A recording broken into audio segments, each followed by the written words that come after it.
TPA Bantar Gebang sendiri yang luasnya 108 hektar sebenarnya hanya mampu menampung sekitar 18.000 meter kubik sampah. Melimpahnya volume sampah inilah yang mengundang para pengais sampah dari berbagai daerah memburu remah-remah sampah Jakarta. Ekses lain dari banyaknya pengais sampah ini adalah bermunculannya kampung-kampung liar di sekitar area TPA.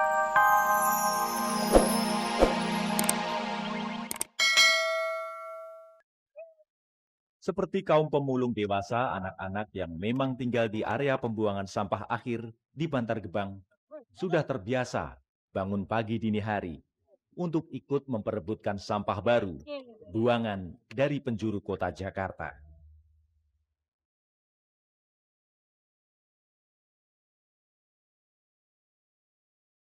Dan ketika siang hari tiba, mereka pun beristirahat bersama para pengais sampah dewasa. Ritme irama kerja yang memang telah terbangun sejak mereka masih kanak-kanak mengikuti alur situasi sehari-hari di lingkungannya. Beban hidup berat yang seharusnya ditanggung oleh orang dewasa. Namun karena situasi dan kondisi, bocah-bocah di bawah usia kerja pun menjadi sasaran eksploitasi orang tua.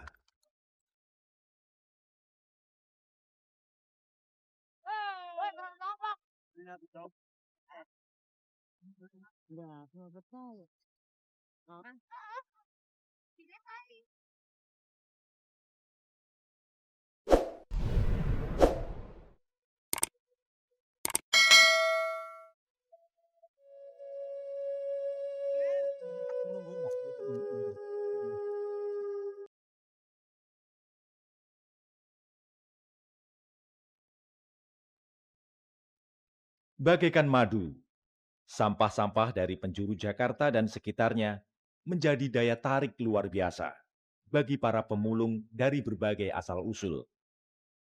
Pengais dari sekitar Jakarta seperti Bogor, Bekasi, Tangerang, Depok, dan Parung, Jawa Barat tumpah menjadi satu di TPA Bantar Gebang. Beberapa pemulung sampah dari Karawang, Bandung, Subang, Indramayu, dan bahkan dari Tegal ada juga di Bantar Gebang. Sampah-sampah buangan kenyataannya masih bisa menghasilkan uang bagi para pemulung yang bekerja keras memungut satu persatu sampah buangan.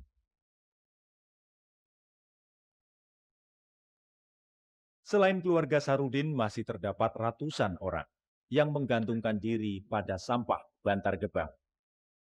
Meskipun jauh dari penghasilan uang yang ideal untuk memenuhi kebutuhan sehari-hari, namun penghasilan rata-rata 200 hingga 300 ribu rupiah setiap bulannya bisa sekadar menutupi keperluan hidup harian dengan standar hidup yang jauh dari memadai.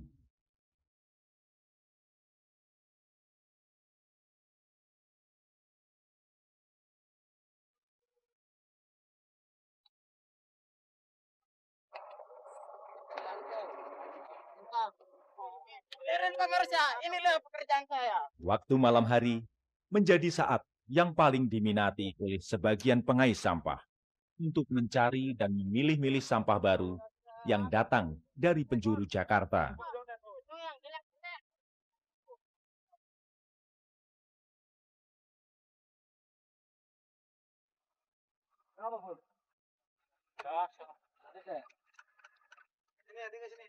Waryono dan Rudi adalah para pemulung yang lebih memilih waktu malam hari sebagai kesempatan paling favorit untuk mengais sampah. Kalau siang panas, kita biasanya malam. Kalau siang tuh kadang-kadang kalau kena panas, puyeng palanya. Ya karena siang mah tahu sendiri kan, aduh panas, orang banyak.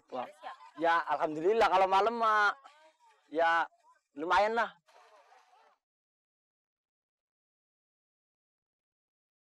Pencarian sampah malam hari umumnya dilakukan mulai pukul 7 malam hingga 5 subuh. Dalam satu malam mereka dapat mengumpulkan uang sedikitnya Rp50.000. Namun kadangkala mereka tidak mendapatkan hasil apapun. Berburu sampah pada malam hari relatif sedikit pesaingnya. Banyak pemulung sampah yang lebih suka bekerja pagi hingga sore hari karena kondisinya lebih terang. Risiko cedera, penyakit, atau yang lebih parah sebagai pengais sampah di TPA tidak bisa dibilang ringan. Sampah yang datang tak bisa diprediksi bahan, macam, dan jenisnya. Bisa berupa benda tajam, pecah belah, gas, atau barangkali barang bekas yang mudah meledak. Belum lagi gas yang muncul dari timbunan sampah lama, yang bisa jadi mengandung racun. Longsoran gunungan sampah pun bisa menjadi ancaman serius bagi para pemburu sampah ini. Memang, pada umumnya kesadaran akan risiko bahaya kerja sebagai pengais sampah masih sangat rendah.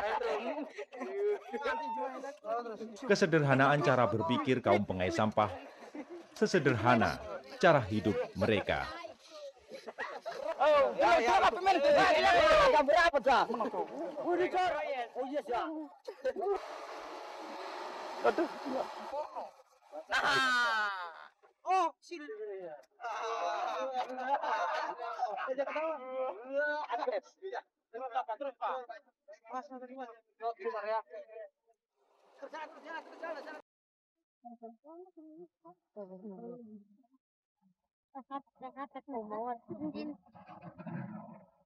Sampah.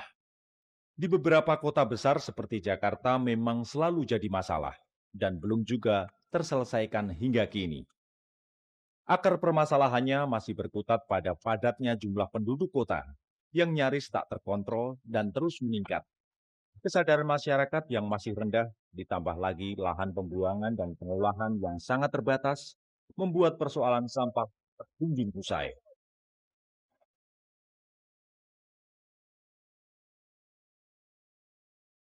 TPA Bantar Gebang misalnya. TPA ini mulanya dibuka Pemda DKI Jakarta untuk menampung seluruh sampah warga Jakarta. Tiap hari rata-rata 6 juta ton berbagai macam jenis sampah warga Jakarta dibuang di sini. Di lahan yang dulu dianggap sebagai area tak produktif.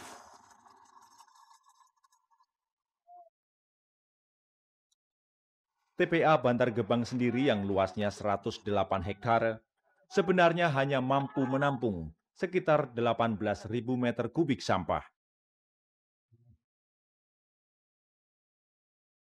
Melimpahnya volume sampah inilah yang mengundang para pengais sampah dari berbagai daerah memburu remah-remah sampah Jakarta.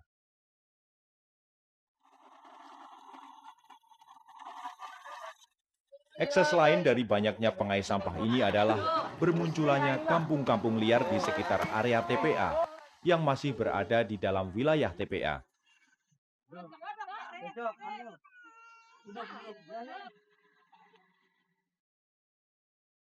Perkampungan dadakan ini bagi para pemulung sekaligus dijadikan sebagai tempat tinggal bersama keluarga. Kondisi ini telah berlangsung bertahun-tahun.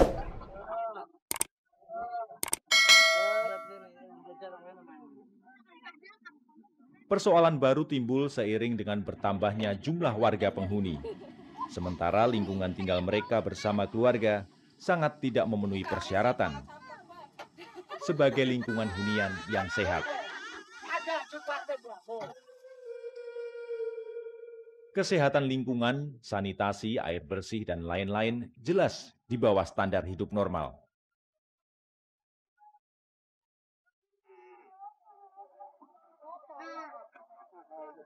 Permasalahan ini belum termasuk soal pendidikan bagi anak-anak di perkampungan dadakan para pemulung ini. Banyak orang tua yang masih sangat rendah kesadarannya terhadap pentingnya pendidikan bagi anak-anak mereka.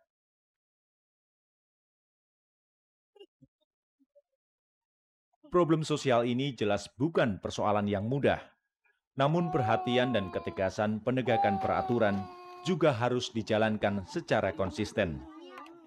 Jangan sampai menunggu adanya jatuh korban, barulah mencari-cari jalan keluar. Kalau demikian, berarti semua sudah terlambat.